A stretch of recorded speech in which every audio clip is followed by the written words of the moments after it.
Okay, good evening, everybody. I'm so happy to see you all. I look forward to these Zoom meetings every single week because it's my human interaction. It's my adult interaction. Don't get me wrong, I love my child. It's been awesome being with her at home, but sometimes you just need to talk to another adult. So really excited to have you all here. We're transitioning pretty quickly through all of these chapters. So we're on chapter 11 now. We're looking at cognitive development in middle childhood. We touched on physical development. So you're going to see a lot of connections, especially when we're talking about the brain. But now we're going to look at specific theories as well. Okay, so let's go ahead and get started. So Piaget, you can't talk about cognitive development without talking about Piaget. So we're going to look at a lot of the components of his theory. So he knows that children in this stage have moved from pre-operational to concrete operational thinking. And what that means is that they're starting to transition into logical thought. They're also starting to organize their thinking and think a little more rationally, which is good. Don't get me wrong, children are still making really random decisions and not thinking too much about their decisions, but their ability to think rationally has developed. Okay, so we're going to look at each one of these components in detail. All right, so the first thing, some of these are going to look familiar to you. You're going to say, well, couldn't children do that in early childhood? Like, didn't we already read about some of these things? And you would be right. We did read about this in early childhood. And Piaget said children were able to do some of these things, but they weren't skilled at them yet. They weren't consistent in their abilities. Where in concrete operations, children are a lot more consistent in their abilities to do some of these things. For example, that seriation. And what seriation is the ability to line up things according to their size or according to their weight. So young children might have an error or two in that seriation, but in concrete operations, you have children who are able to do it quickly and without much thought. It just looks smooth and easy for them. Okay. Classification is pretty cool too. So children in early childhood were able to do this, but in middle child, they can do it so much more extravagantly. The ability has been extended. So instead of saying, okay, all the blue cars go here and all the red cars go here, they can categorize by a lot more properties than they were able to in early childhood. So this example here, they're able to see which are land animals, which are water animals, which are both. So they can see what things have in common, what are differences, that some animals have things in common even though they don't look the same. So they can take in information from different parts of an object. Okay, questions yet before I move on? No? Okay, let's keep going. All right, reversibility. So I put all of these under the same slide because these all help with conservation. If you don't remember what conservation was, hopefully you watched that video in, what was that, chapter 8, where the child was asked, was given 2 of the same glasses of water and asked if they were the same or if one had more. And the child was like, oh yeah, they're the same. And then that same glass was poured into a taller glass and the child was asked, is it the same or is this more? Younger children said, well, that's more because the glass is taller, which is false, right? It's the same amount of water. I really enjoyed this video because even the expressions are totally middle childhood. So the examiner is asking the same question. Does this cup of water, is it bigger? Does it have more? Is it the same? And the children are looking at her like, is this a trick question? They're the same. You just poured it from that small glass when I said it was the same. So they're able to think rationally. Part of that ability to conserve comes from the ability to reverse. In middle childhood, they can say, no, that used to be in that smaller cup, which they were equal in that smaller cup. So they can go back in time and remember what it used to look like. That's reversibility.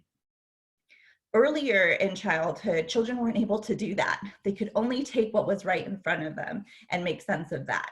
So reversibility is assisting them in the ability to conserve. Decentration is another component of Piaget's theory that also helps with conservation.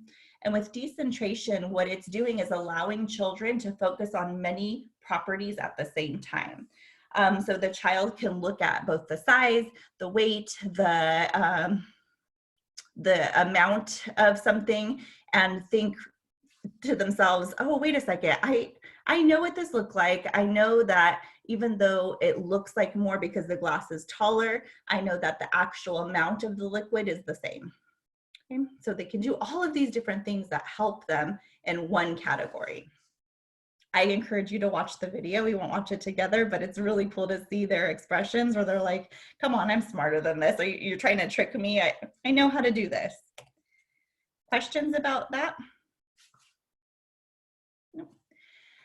All right, the next component of Piaget's concrete operational theory is identity. And with identity, it's important for children to understand that objects have qualities that don't change even if the object is altered, which means for early childhood, if you were to give a child a balloon that's blown up and a balloon that's deflated and ask them, pick the balloon, they're going to pick the balloon that's inflated because to them, a balloon can only be a balloon when it's inflated.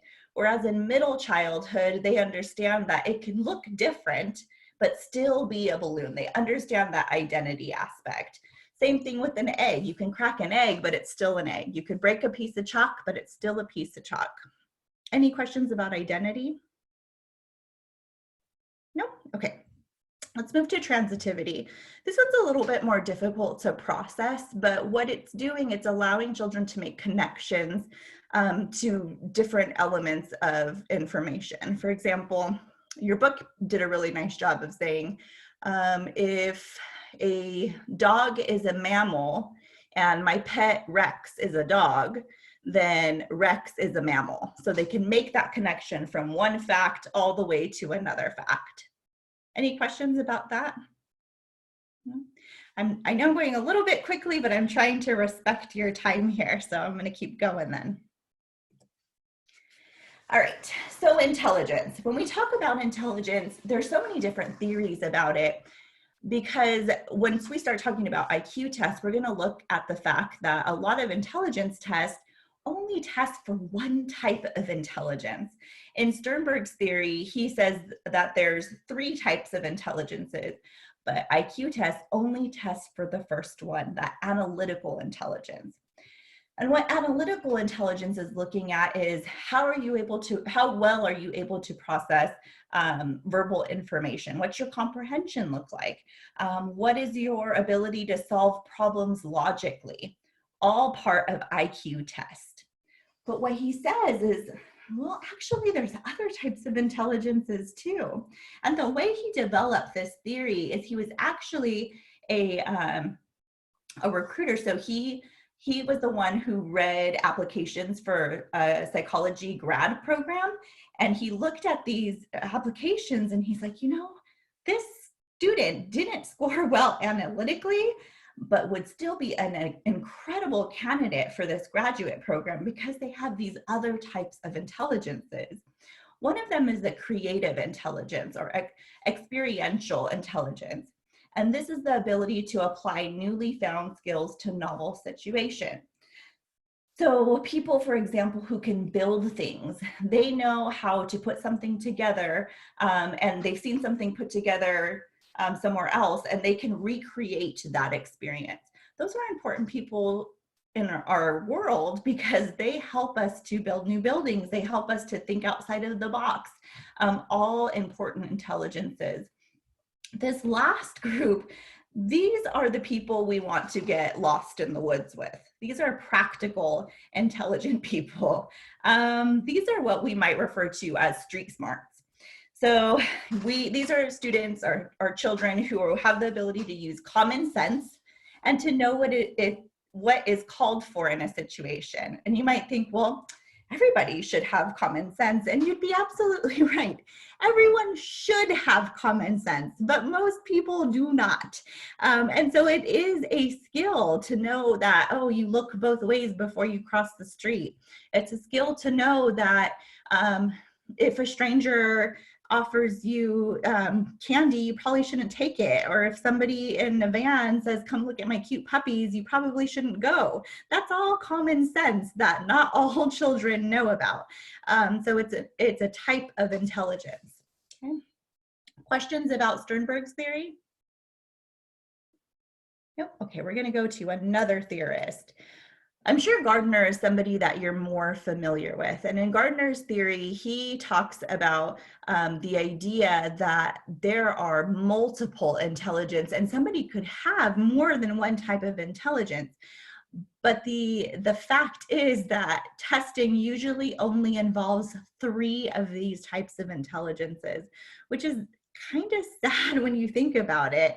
We're missing out on all these children that have so many different ways of thinking and so many different things to offer the community that we're not showing any appreciation or awareness of. So what's interesting is that when I was in school, Gardner only had seven types of intelligences, and it's just grown exponentially. And it's really interesting to see all these new intelligence that he's talked about in his theory.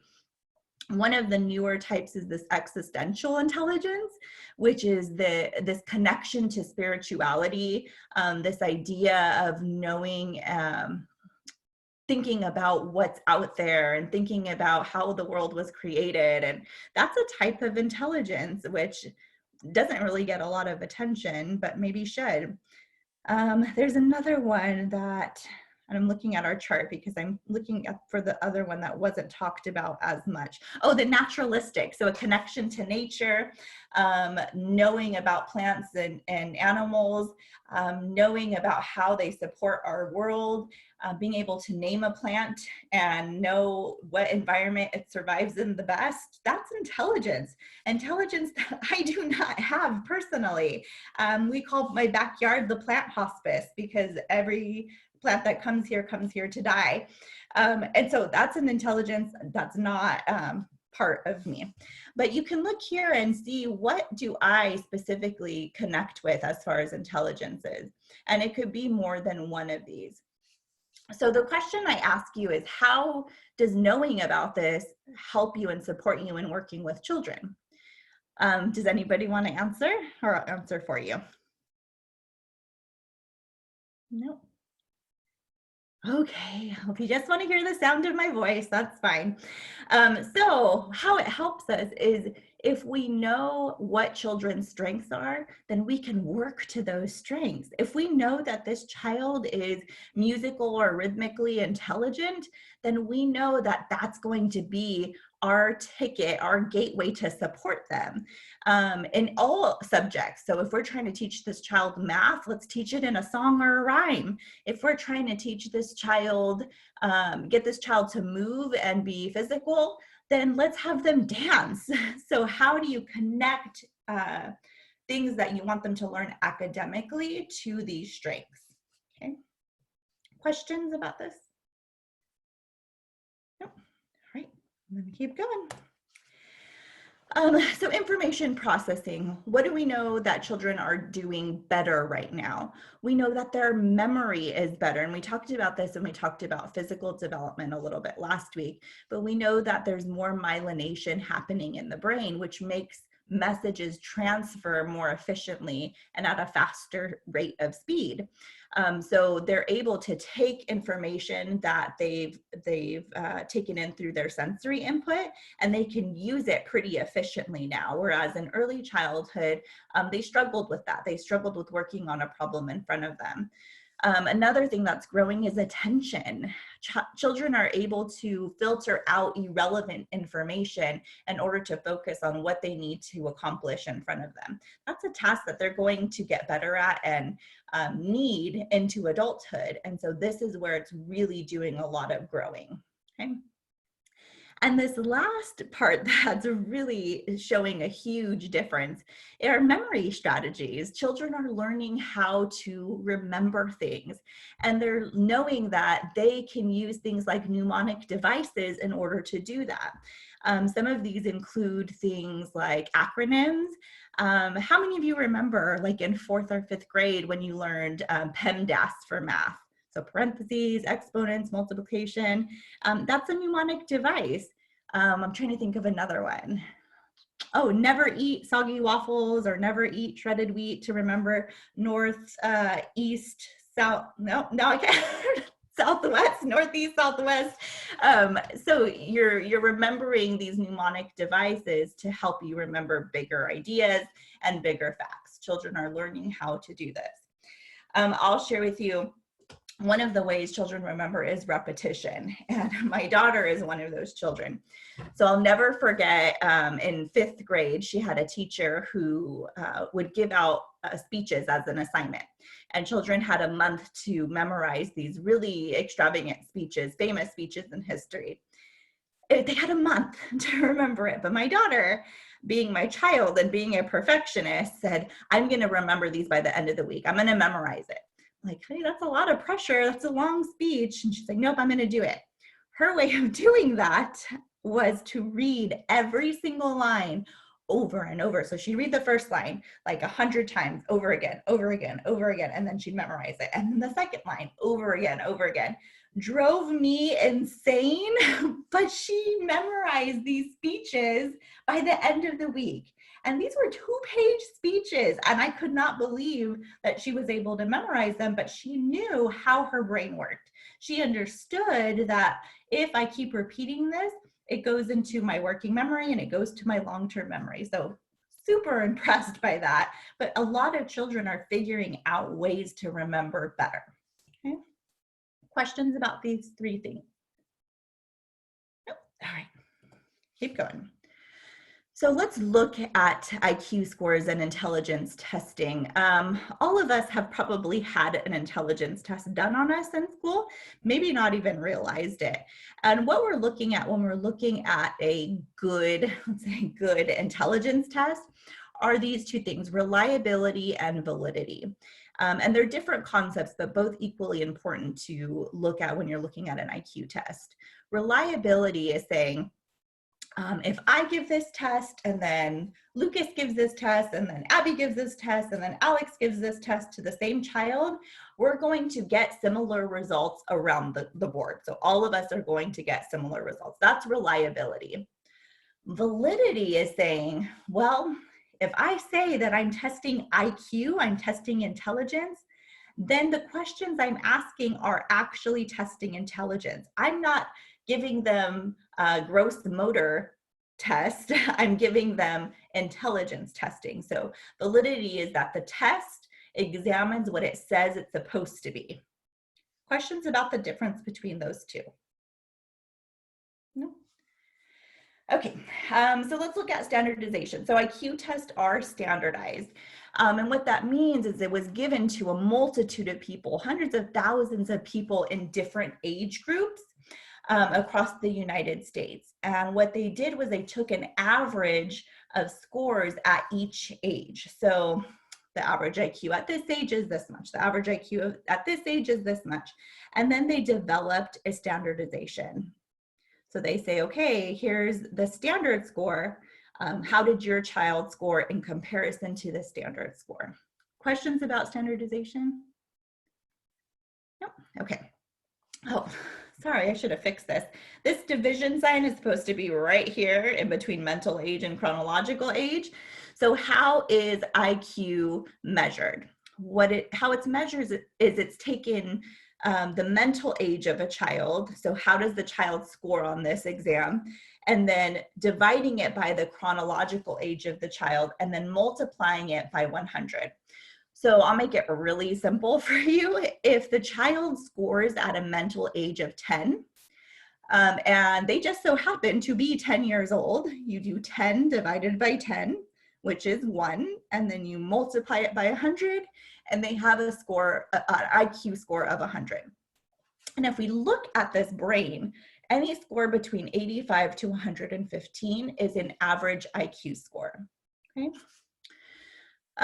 So what's the value? Why do we do IQ testing? And I'll tell you, I'm a little bit biased against IQ testing because they are not culturally relevant. So when you're standardizing a test, you're standardizing it according to a group of people. Not everyone in that group is going to have the same experience as the rest of the population. So in that way, it's not exactly culturally sensitive. But let's look at the value first. The value is identification of students who might need support. So when we see a child who's fallen behind 70 on an IQ score, then that is what we need to know in order to give a child the diagnosis of intellectual disability. And when we do that, we can provide them with all kinds of different supports to get them through the education system successfully. That's what's supposed to happen. Now, does it always happen? I'm going to tell you no, but it should. Now, what is the harm in IQ testing? There's a lot of harm, and I'm so glad that your book mentioned the eugenics movement. That is probably the most unethical movement ever. And what this movement was trying to do was eliminate undesired characteristics and undesired genes by removing those genes from an embryo before that child became a human being. Which isn't ethical because one of their goals was to eliminate the population of individuals with Down syndrome. They were saying, well, we can make it so that there's no more people with Down syndrome ever in the world. They're trying to completely extinct an entire group of people who've added so much to our community. It was making people really angry, rightfully so. They were trying to get rid of people that they love. So anyway, that's some of the harm that can be done with IQ testing, is saying, well, how do we eliminate this whole group of people that are scoring under 70 and with an intellectual disability? Questions about that? Nope. Okay, we'll keep going. So who are some of the people who developed IQ testing? The Stanford-Binet is a pretty popular intelligence test, even though it started in France to really look at how to support children in the school system. And they were looking at it for the right reasons. They were saying, here's this test that's going to find the faults in our education system, which is good. If you're going to use an IQ test, that's how it should be, is to find the faults in the system and then make the system better for all children. But that's not how it's working here. Everything in the Stanford-Binet test uses verbal ability. So the child is shown a picture, the child responds verbally. The child is having to name different pictures, put pictures in order, tell somebody what comes first, second, and third, repeat sentences, repeat numbers, and it's all verbal. So if you had a child who doesn't have any verbal language, they're going to score really poorly on a Stanford-Binet intelligence test. They might have all the receptive language in the world, they just can't tell you what they know. So that's not equitable. That child can still be intelligent without verbal language. The Wechsler-Bellevue intelligence test looks at both verbal and nonverbal skills. So it gives children the ability to still score in the average and above average range, even if they don't have verbal capabilities. Okay. One of the most common, if you work with young children in preschool, is the WIPSI. The WIPSI is a really common IQ test given to children, especially when we're looking to see if children qualify for special education services. Okay. Questions yet? No. Okay, let's keep going. So this is the bell curve. So when we're looking at IQ scores, we're looking to see where children fall. And based on their score, we can identify if they are in the average range, if they are below average, or if they are above average. Some of the words used for people on either end of that bell are intellectual disability and giftedness. Okay? So if you see most of the population falls within the average range. But what we're looking at is anyone who falls above 130 is considered gifted, and anyone who falls below 70 is considered having an intellectual disability. Okay?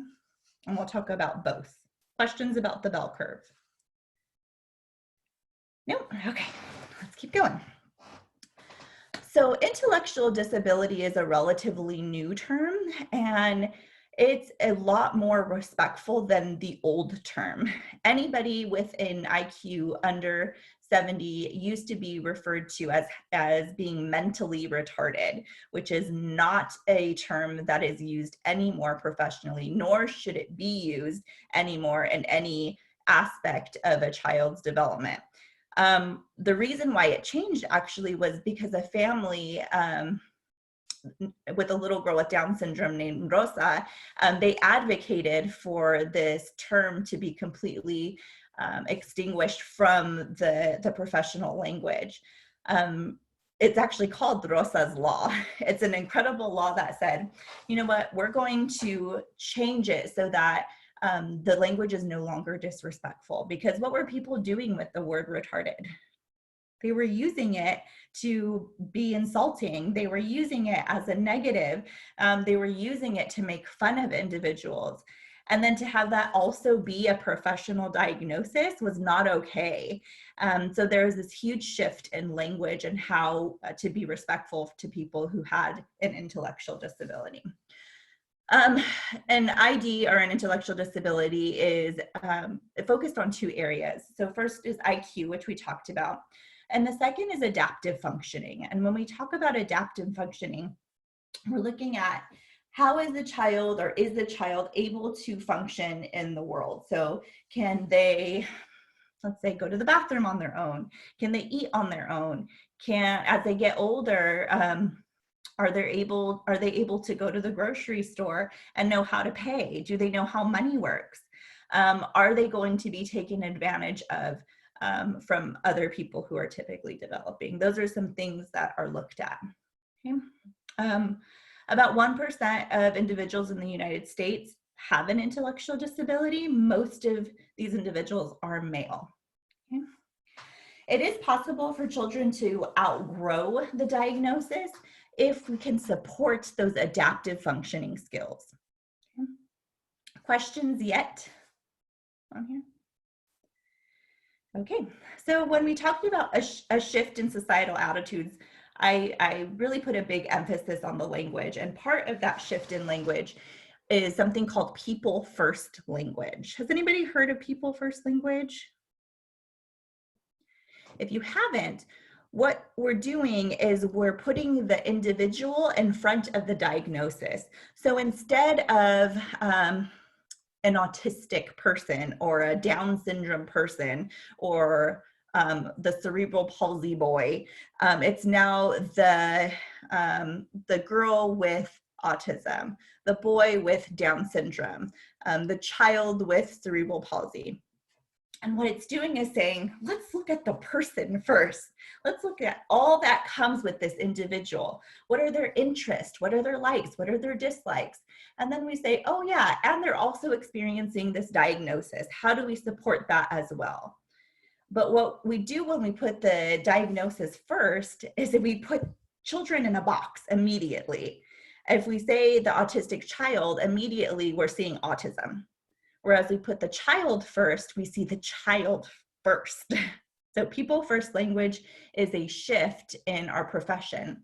And what I will say is I believe that all professionals should use this people first language, but I will never, ever correct two groups of people: parents of children with unique needs and individuals with that unique need. So I would never ever say to a parent with a child with autism who says my autistic child, I would never say, no, wait, it's a child with autism. That's just not cool. This is this parent's child. What I would do is model the appropriate language. Thanks for the thumbs up, Mary Lou. Appreciate the backup. All right. Questions about this?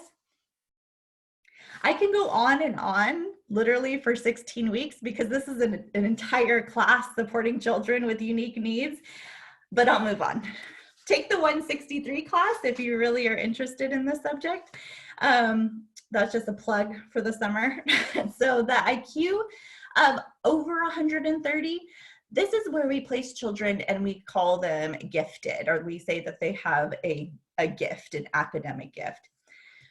But again, if we base this giftedness on one type of intelligence, we're leaving out an entire group of children who are also intelligent, just not in the way we're testing it. So think about some of the ethical dilemmas that come along with giftedness. Is it fair, is it ethical that we are only providing these extra supports and extra opportunities and accelerated classes to one group of students? If we're going to provide those opportunities, why not provide them to everyone? Why not treat all children as if they're gifted? Guess what children do? They rise to the expectations that we set for them. So if our expectations are really, really low, guess where those children are going to rise to? A really, really low expectation, but why not teach all children as if they are gifted? Because I guarantee you're going to see the giftedness in all children. Think about some of the adjustment issues when we do pool children who are considered accelerated and put them in a special program. One of those is difficulties in maintaining social relationships, right? We have all these children who are pushed academically, but are we pushing them the same way socially?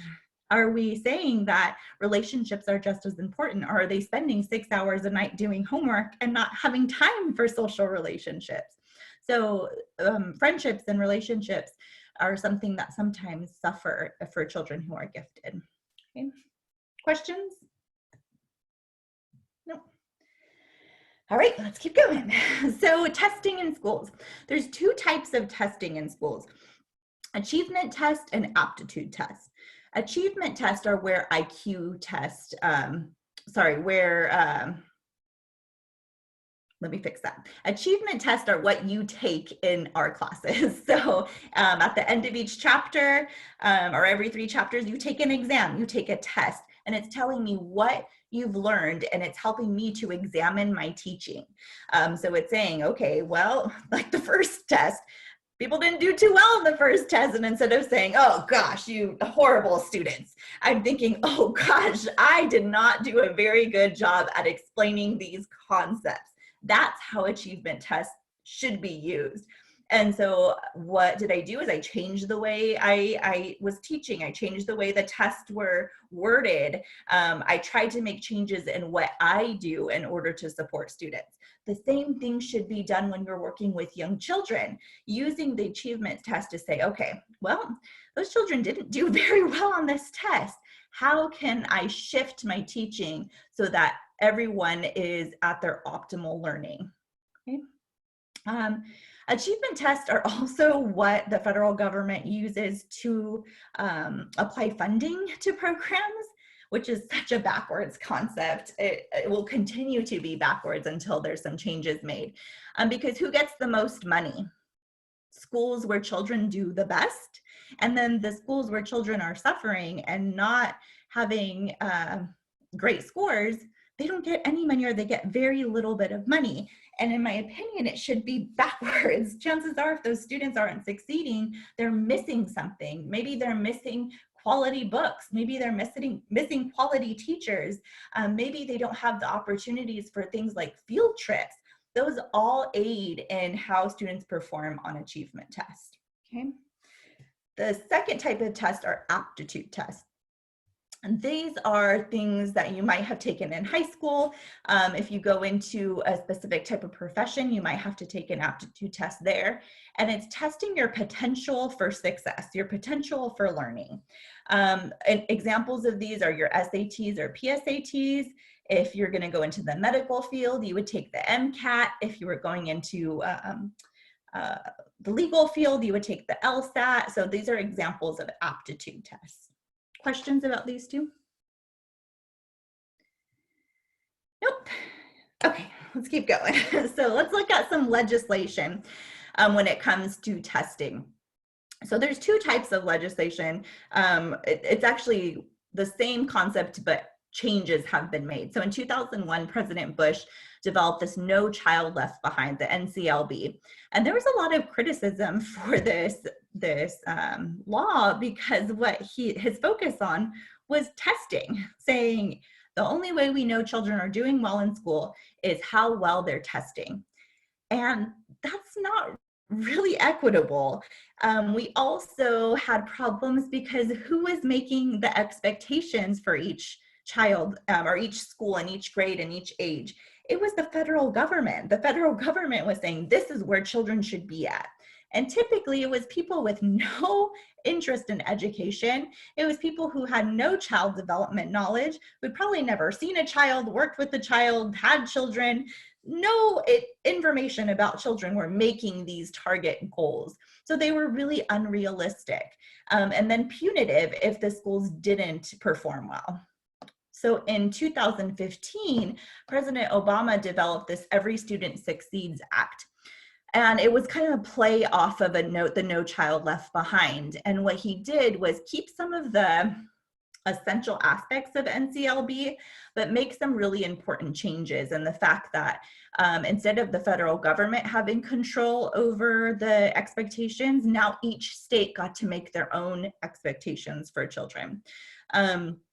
There was also a new shift, a new focus on making sure that more children were graduating, more people were going to college. There was more educational opportunities universally. Questions about these two laws and the shift between them? Oh, okay, keep going. Now I get to talk about language. If you remember, language was my background. So when I went for my bachelor's degree, I went for communicative disorders. So linguistics was a big part of that learning. I know I don't have 16 weeks to talk about language, but I'll try to sum this up as quickly as possible because you don't need to know all of this for this class. It's just important to have a foundation of it. So when we look at the different components of linguistics, let's look at the smallest unit first. And the smallest unit is phonetics. And what's involved with phonetics are phonemes, and phonemes are the smallest unit of language. These are sounds in speech. So if I say ah, that's a phoneme. If I say ugh, that's a phoneme. So it's the sounds involved in speech, and they don't always have to correspond with a letter. For example, if the sound, I'm trying to think, I is the AI in linguistics with the little linguistic marks on it. So it doesn't always correspond with a letter. Okay. Phonology are the study of phonemes in a language, in a specific language. Okay. Morphology, all of these build upon each other. So morphology is now, well, how do I put these letters, these sounds into words? And then you go even bigger and say, okay, well, let's look at syntax. How do I now put these words into cohesive phrases and sentences? And then bigger than that is semantics. So how do I use literal meanings of phrases and sentences? For example, has anyone heard the term like, oh, let's not play a game of semantics? An example of this is if I were to say, is your refrigerator running? Right, well, you better go catch it, because running could mean what? It can mean I'm actually running, or your refrigerator is working. So it's a game, it's a play on words. Pragmatics, this is what do the words and the phrases mean in a bigger context, okay? Looking at the social cues for language. Questions about these different areas? Again, you don't have to have like a big, strong grasp on all of this. It's just an introduction. Okay. Now let's look at other areas of language. So lexicon is the total number of words in one language. So each language has their own lexicon. Okay, all words that can be created and make sense in that language. Okay. Now, grammar are the rules. So what are the rules as far as putting these words together? Are there certain words that can't come before another word? Does the verb have to agree with the noun? Does the subject come before or after an adjective? So those are all rules obeyed by the language. Okay. And then in vocabulary, children in middle childhood are showing huge growth. So in 5th grade, children can have as many as 40,000 words by this time. And they're also engaging in a deeper understanding of what those words mean. And why that is they already have a foundation of language. So they already have a foundation of words they know. And when they hear new words, they're able to add on or build relationships between those words. Okay. Context, so the information surrounding the language, tone of voice, body language, the words used. A big part of context in here, children are learning how to be sarcastic. For example, if for my daughter, for example, if she came up to me and she was like, "Oh, that's awesome, mommy," I'd be like, "Oh, great, she's excited." But typically what I get is awesome, which is not excited. That's sarcasm for, that's not cool, I'm irritated. So it's all in the context, her tone of voice, her body language, and how she's using those words. The next thing is a new understanding. Children are able to be funny. Now they're able to tell jokes that actually make sense. For example, knock-knock jokes. What's one? Oh, so knock-knock, who's there? Lettuce, Sue, let us in, we're freezing out here. I know, I'm hilarious. I'll be here all night, folks. But children are understanding knock-knock jokes because they can make language into different forms. It's a skill for the children at this age, and they will let you know about that skill any chance they get. Questions about this section? No, okay.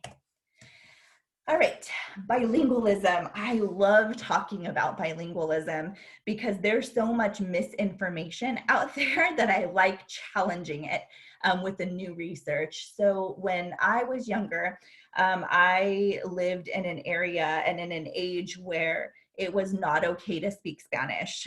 Children would get punished. My parents would actually be encouraged to, or discouraged to speak Spanish to me, said that it was more important for me to speak English only because I was going to get confused if I spoke both. So I'm sure many of you grew up in that same era. And what that was really bad research, really old research, because we weren't able to have the same brain imaging technology that we have now.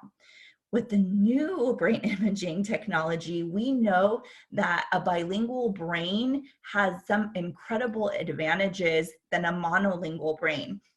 And what we know about that is young children especially, they're able to use both their hemispheres to take in language.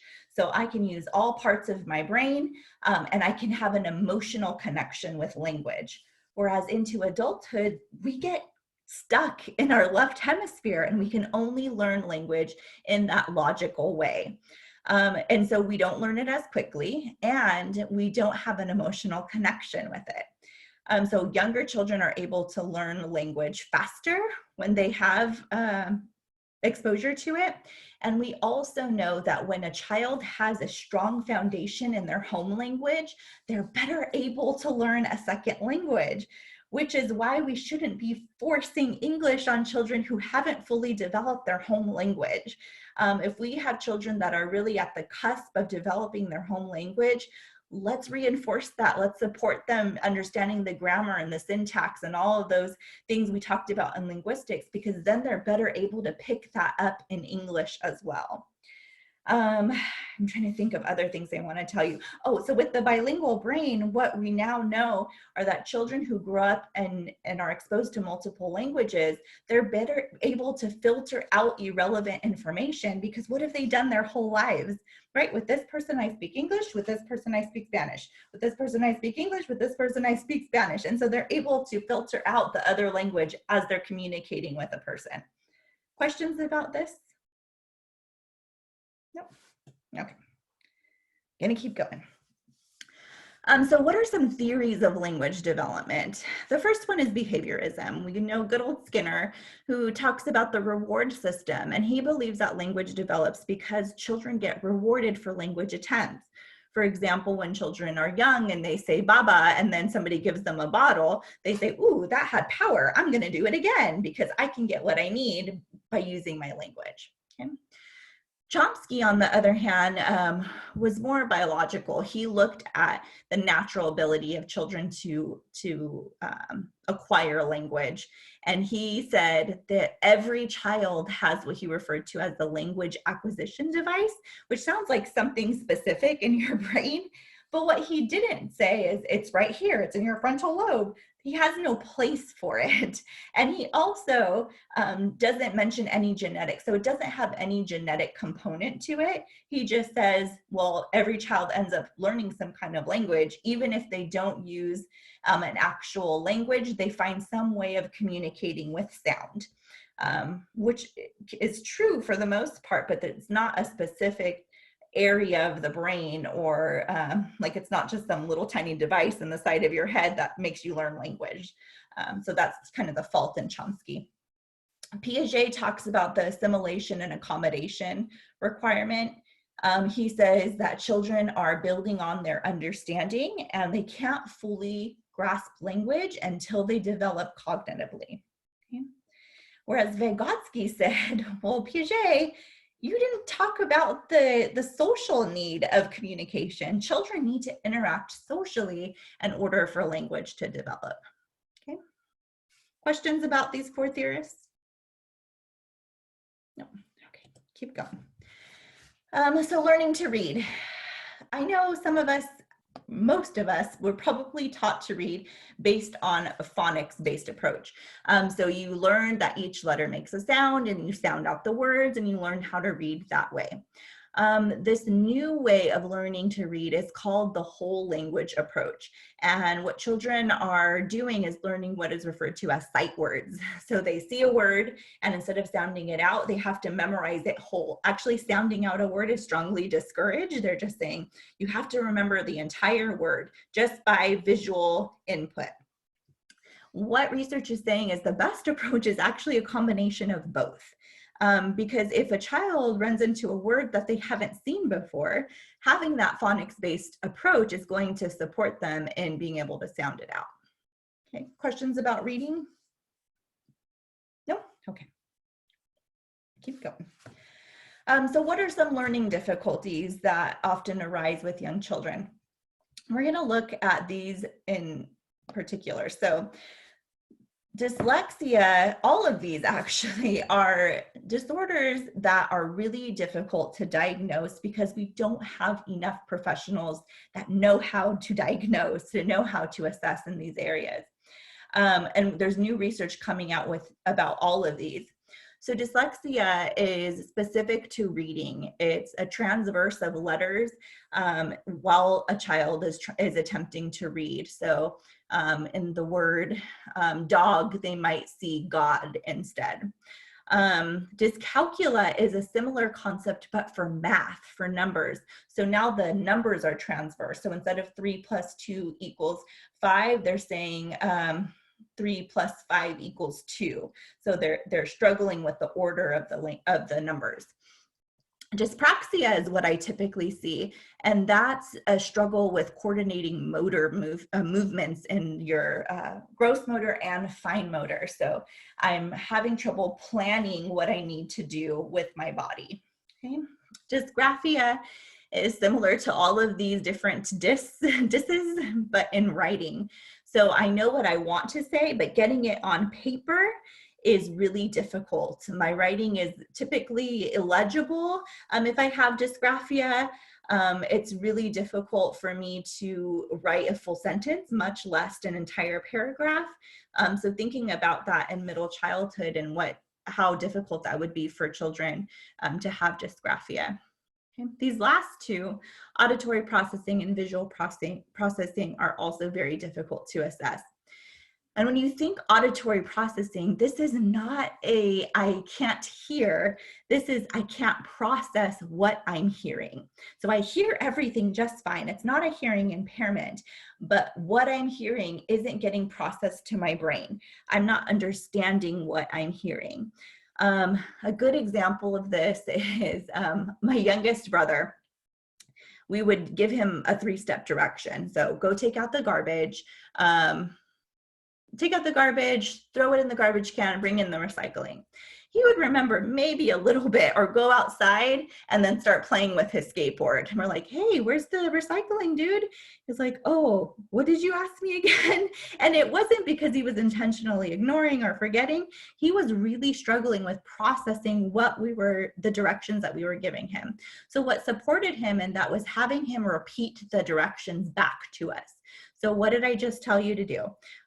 Take out the garbage, wait, what did you tell me? So he would literally need step by step and then the repetition to support him because of the auditory processing. Visual processing is similar to that. It's I'm looking at the board, I just read that sentence, and then by the time I look down to write it down, I've just forgotten what I've seen. So it's this constant, like, I don't know what I've seen. It's hard. Could you imagine being a student and having that difficulty taking notes on the board? That would be really, really hard. So thinking about how to support children with these. I'm going to keep going if there's no questions yet. Questions? Comments? No. Yeah. I do that now, and I'm 22. I still have to repeat what I'm told. Yes.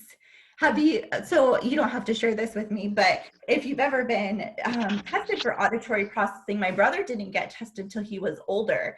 And my mom, because in our family, in our culture, you don't really think about auditory processing. It wasn't something we were familiar with. So to her, oh, he's just not listening to me. It's selective hearing. He's hearing what he needs to. But once we noticed that this was universal at school and at home, we took him to get assessed, and sure enough, he had that auditory processing disorder. So if you need any support, I know you get extra support in college as well. So just a heads up there, Lucas. Thank you for sharing, though. I saw Miriam had her hand raised. Do you want to share, Miriam?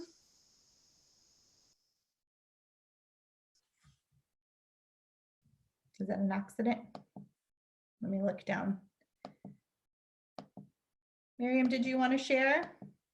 Are you muted? I'm sorry. No, that's okay. The dyslexia happens when the child speaks too, or only when they read? Only when they're reading. That's a really good question. Typically, it's only with reading. When we talk about speech and language, I'll show you what the disorder is for speech. Okay, thank you. You're so welcome. Good questions. Okay, I'm going to keep going. So it's the very next slide, Miriam, look at that. So when we're looking at speech and language disorders, it's important to think about the age in which we are diagnosing. A lot of young children, typically it's a developmental disorder or a developmental delay, and not necessarily a disorder. Let's go through these first and then I'll give you specifics. Aphasia, I don't see too many children with aphasia unless they had a stroke in utero, but aphasia typically happens when there's some kind of injury to areas of the brain. So there's 2 types of aphasia. There's Broca's aphasia and Wernicke's aphasia, and I'm pointing to my brain, the different parts, because they happen in different parts. Broca's aphasia happens in the frontal cortex, whereas Wernicke's aphasia happens right here in the temporal cortex and temporal lobe, sorry. And why they're different is because of how they present. So in Broca's aphasia, because it happens in the motor cortex, you see the individual know what they want to say, but have a really hard time moving the muscles in their mouth to get the words out. You can see the physical struggle. Wernicke's aphasia, on the other hand, that person has complete fluency, but they think that they're speaking sense, but what's coming out of their mouth is completely nonsense. We can't understand it. And most people with Wernicke's aphasia are like, look at you like, why do you look so confused? I'm telling you about my trip to the dentist, and we have no idea what they're saying because it's coming out either unintelligible or just complete gibberish. So that's the difference between Broca's and Wernicke's aphasia. Articulation. So usually, oh, somebody have a question? Yeah, quick question on with the speech part of it, when they're trying to say something, but it doesn't come out like in speech, can they write it down? Is it the same, like if they go to try to write it down, they write it down wrong as well? That's a really good question. So in Wernicke's aphasia, yes, it's that same, it's that understanding and processing of speech. It doesn't make sense either way. Where Broca's aphasia, it typically is only for the muscles that are coming out of their mouth. So they might be able to write down what they're trying to say, but can't, if that helps a little bit. Good question, Catherine. Yeah. Thank you. You're welcome.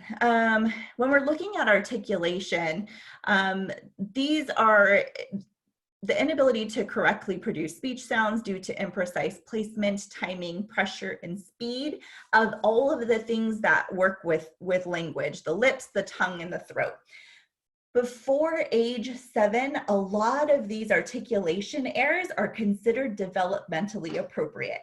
Once a child hits 7 years old, that's when they become disorders. For example, a child who can't say their R's and they say things like caw, and they say things like the world or the wabbit, so they can't say their R's. Not until they're 7 years old do they qualify for speech pathology, because it's not considered a disorder until 7 years old. Different articulation errors are things like fronting. So my niece, I wish I could have, I was trying to upload a video of my niece who has an articulation error so that you can see an example, but she says things like, instead of doggy, she says my doddy, because the sound that's supposed to be in the back of her throat for g comes out as duh. So it's my doddy instead of my doggy. So that's an example of an articulation error. And she does go to speech, but she is probably about 40% intelligible. So we can only understand about 40% of what she's saying, which typically you get children who don't really have the motivation to talk when people can't understand them. Not her. That girl will talk and talk and talk and talk to you. She doesn't care if you don't understand what she's saying. She's going to continue to talk, and which is great for her because then she gets practice. And I'm really excited to see the progress. She's going to be 4 years old in July, and we're starting to understand a little bit more every time I see her. So I wish I could have gotten that video. It's the cutest video. She's telling me about her, about my dog eating her food that she was trying to eat, and my dog stole it from her. And she was saying, "No, Daddy, no, my num num." And she's like doing signs to show me what she's trying to say. She has a lot of compensatory skills.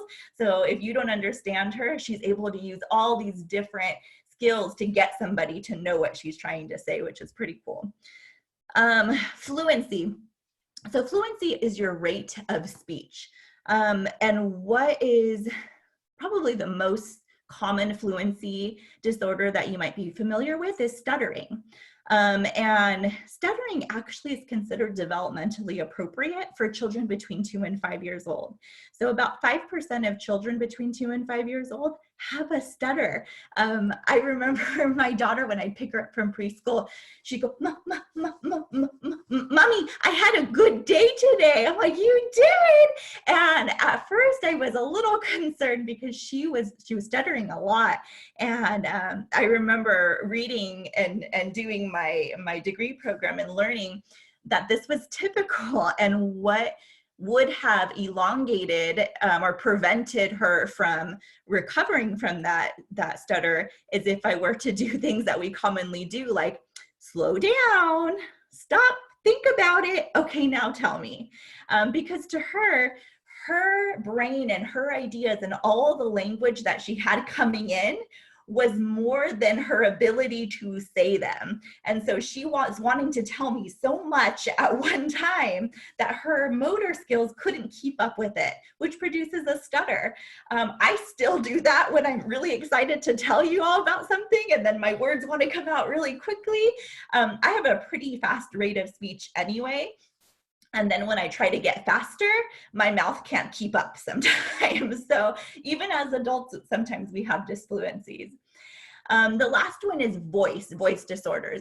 And this is the quality of sound when somebody is speaking. It's also the volume of somebody speaking. I worked with this little boy once who was 2 years old and got referred to me for a speech disorder. And I remember he was Spanish speaking, and I went into the home and he could talk, but he whispered everything. And so we went in the backyard and we were doing some therapy in the backyard, and we saw a plane fly by. And I was like, what a great opportunity to have him yell really loud at the airplane. So I said, oh, avión, which is airplane in Spanish. Avión, hola, avión. And his little voice, avión, avión. But that was him yelling at the plane. And I knew immediately, this child has language. We're just going to have to work on his voice. And he found it within a really short period of time. He was able to find his voice. And then his mom was telling me he yells at his sister all the time. So be careful what you wish for, because when children recover, all of a sudden you're wishing they're a little bit more quiet. Questions about these 4 things? Yeah, one more with the aphasia. So other than writing, could they do sign language? Because how do they end up communicating when it's all coming out jumbled? I mean, what are their options? A lot of times it's pointing, like, this is what I mean. I want to do this. Some individuals who have Broca's aphasia use like a PEC system, a picture exchange system. So they're pointing like to, I want a snack. I need to go to the bathroom. So they're using a picture exchange, a system where they're pointing to it. Okay, so sign language would be the same then as the writing, like yeah, they could probably sign as well. Most of the time I see the picture exchange system working. Okay. I have a question. Yeah, go for it. Okay, so is it Broca's aphasia that's the one that that they can't write it down or speak it? Broca's aphasia is, so it's different types of not being able to. So Broca's aphasia is the actual motor skill. So they know what they want to say. They're able to say words correctly and intelligibly, but they can't open their mouth enough to get it out. Whereas Wernicke's aphasia, talking and writing it doesn't make any sense either way. So their motor skills aren't impaired. They can speak just like you and I, but instead of saying, I went to the grocery store today, it's a blabgida balaga bizidaba. So I'm not making any sense. But in my brain, I'm thinking, I just told you I went to the grocery store. I don't know if that helps or not. And the same thing, that does. write it down. Okay. That makes Other- sense. Giselle, I have question. Yeah, go for it. Yeah, in this part, when we give the student the pictures and to help him to show us how he feel or how he needs. Yeah. Okay, this can help him more to not to speak, encourage him not to speak, and sometimes when he search for the pictures to tell us what he needs, but not encourage him at all to speak or to try or to improve his skills.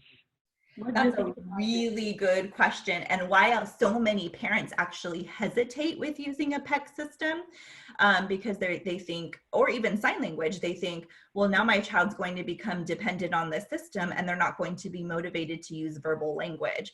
I think that's what you're saying, Rania, is will they not want to work on saying things anymore? And the truth is, what you're doing is providing a support for individuals to not get frustrated and not being understood when they're trying to communicate. So while they're working on language at the same time, they're still able to communicate. So I'm going to use my PEC system to communicate with you, but I'm also doing speech therapy where I'm working on my sounds and I'm working on my motor movements in my mouth. But while I'm working on that, I can still communicate in this way. Does that help, Rania? Yeah, because by time it's more easier for the students and for parents and for the one who can teach the students to give them the pictures and that's it. But it's not learning. It's learning nothing. There is nothing can they learn, yeah, from. And that's why it's so important to do this whole language approach. So you're not only telling them, giving them a picture, but you're saying the words. So you're not just saying point to the picture, you're repeating, I want bathroom. I want. So you're practicing the actual language as well and giving them opportunities to use their language outside of their picture program. All right. Any other questions about this? Thank you. You're so welcome, Rania. All right. Again, love talking about language, so we could go on and on, but let's keep going. I think this is our last slide too. So let's look at some more legislation. The Rehabilitation Act, you're probably most familiar with Section 504. And what Section 504 does is it gives children accommodations who don't qualify for an IEP. So Section 504 says, well, you can have extended testing time, you can test in a different room, but maybe you don't have one of those diagnoses under what it's called the Individuals with Disabilities Education Improvement Act, but your book only says Individuals with Disabilities Education Act. So under that law, there's 14 categories of disability. And if your child doesn't fall under those 14 categories, but still needs support in school, they typically fall under Section 504.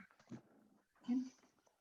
So there's a difference between a 504 plan and an IEP plan. The IEP is for children who fall under the IDEIA.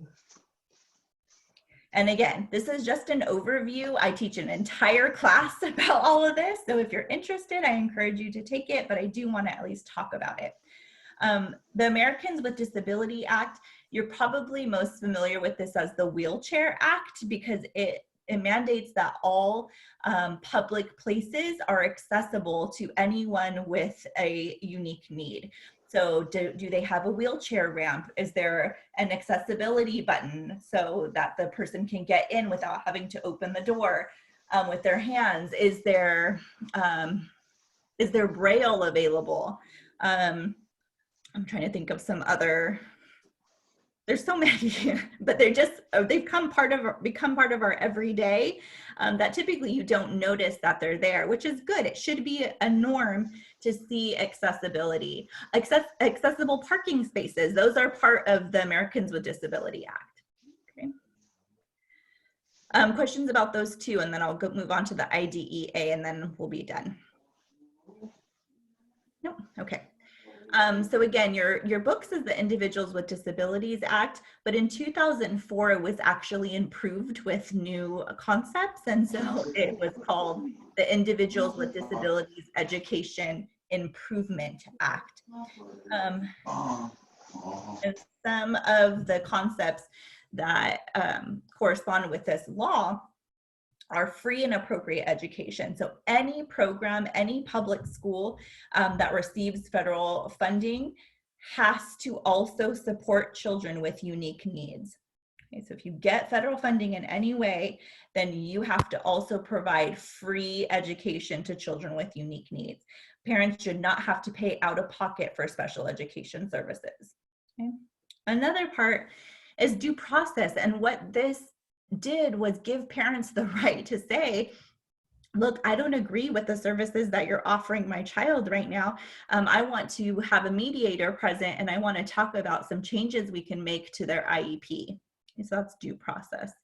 Fair evaluation. So if I am assessing a child for a unique need, that in any way possible, the assessment should be in the child's home language. With people who speak that home language. It should also be testing what the concern is. So for example, if I refer a child for, let's say, a speech delay, and there's no speech pathologist present at that assessment, that is no longer a fair evaluation. We should have somebody who is an expert in that field do the evaluation. Okay. One of the biggest components of this law is the least restrictive environment. And I want you to think for a second, where was the special education classroom at your school? Think about it. Chances are it was in a portable in the back of the classroom, maybe, or in the back of the school, maybe fenced in. Sometimes children with unique needs would come to lunch but could only sit at one table. That's not the least restrictive environment. Think about that. That is completely restrictive. And so what this law says is all children should have equal access to all buildings, all curriculum, all opportunities in a school system. So the least restrictive environment. Okay. And then an IEP is an individualized education program or individualized education plan. And what that is for children who qualify under this law, it's a plan of action. So it brings everybody together and says, okay, what goals do we have for this child to meet in a year? In what domain are we trying to see progress? How frequently are these services going to be provided? And how do we know that these goals are going to be met? And then every year there's a check-in to make sure that goals are being met. And every 3 years there's a reevaluation to see if children still qualify for an IEP. Questions about this process? How widely does it vary state to state, or is this all federal? This is federal. Mm-hmm. Okay. This is federal. Do some states offer more and like go deeper into it? Okay, so yep. This is kind of the foundation of what we do. Right. This is federal legislation, but again, all states have the right to interpret federal legislations. And so California does a pretty decent job. Okay. Not perfect by any means, but really looking at, especially with Governor Newsom, I'm a big fan because he is all about early intervention. He's about supporting early education. I have a feeling his wife has a big thing to do with that, but I'll take it. He's a really big proponent for making sure children get the services that they need. And that cost is not the issue that's standing in the way. Mm-hmm. Thank you. You're welcome. Any other questions about this? I do. I have a question. Yeah. So it kicked me off. I don't know if it's my internet. So I just wanted to make sure. So is the section 504 law, is that the one that children with disabilities are able to, like at the school settings, be able to like go to the library, do everything that other children are able to do? What was that law?